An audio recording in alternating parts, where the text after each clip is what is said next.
Hey guys, Chelsea here from Making Manzanita, and today we are going to be teaching you how to apply edge banding to plywood. Now, plywood is a great material and we use it all of the time for our woodworking projects.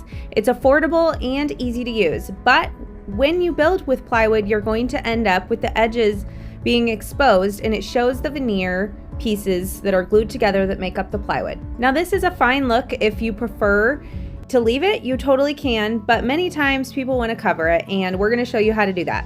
All right, here's what you'll need.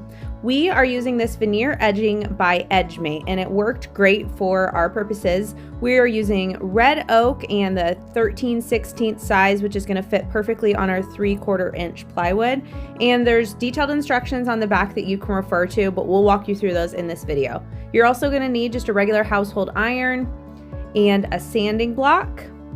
And that's just to get the edges nice and sanded once you get it on. And then you'll also need a utility knife with a nice sharp tip on it.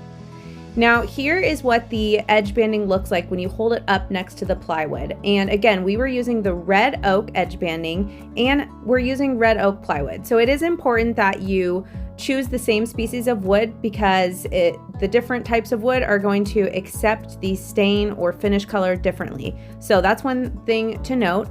So on the back of this veneer is a glue that gets activated with heat, and that's why we're going to need the iron to attach it. All right, let's get started. So you want to start by unrolling the edge banding and put it into place on your first edge that you're going to cover. So we started with the vertical pieces, and then we filled in the horizontal pieces afterward, but you can choose to do whatever. Then you just want to cut it down with a utility knife, and it should cut pretty easily with a nice sharp blade.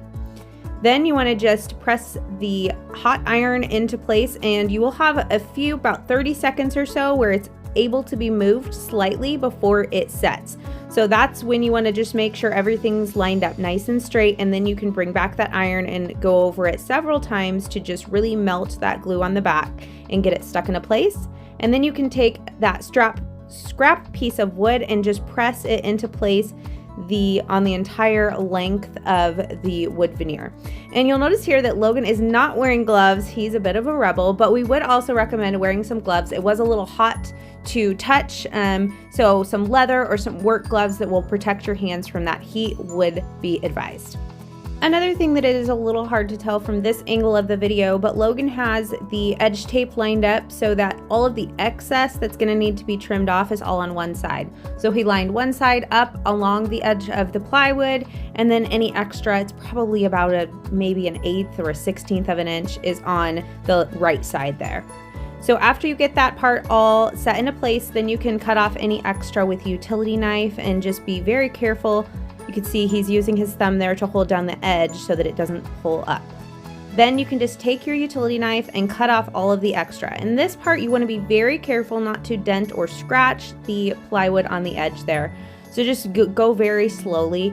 And there are some tools here that you can buy that make this job a little easier. We found it wasn't necessary though. The utility knife worked pretty good. Just want to make sure it's a nice new blade.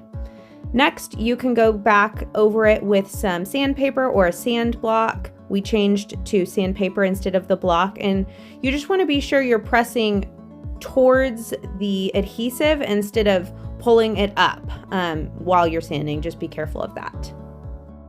Now, when it comes to putting those horizontal pieces in between two pieces of edge banding, you can't really use that same method of having a lot of extra.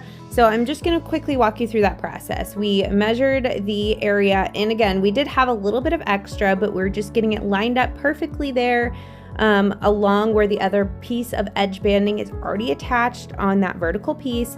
And then we're just applying the edge banding with the same method with that heat from the iron. And again, you can see a little better here that all of the excess is on the bottom.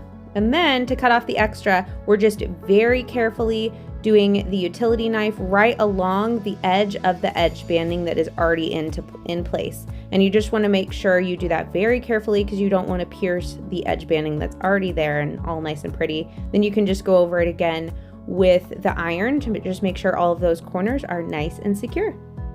And here is how that nightstand turned out that we were building and using this edge banding on. Feel free to hop on over to the video to check out that whole build and get the free woodworking plans for this project.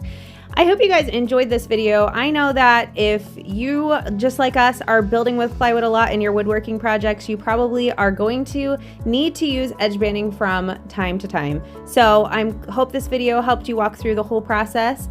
Thank you so much for watching. While you're here, be sure to check out this video next, and be sure to subscribe to our channel where we share weekly renovating and DIY tips just for you. See you guys next week.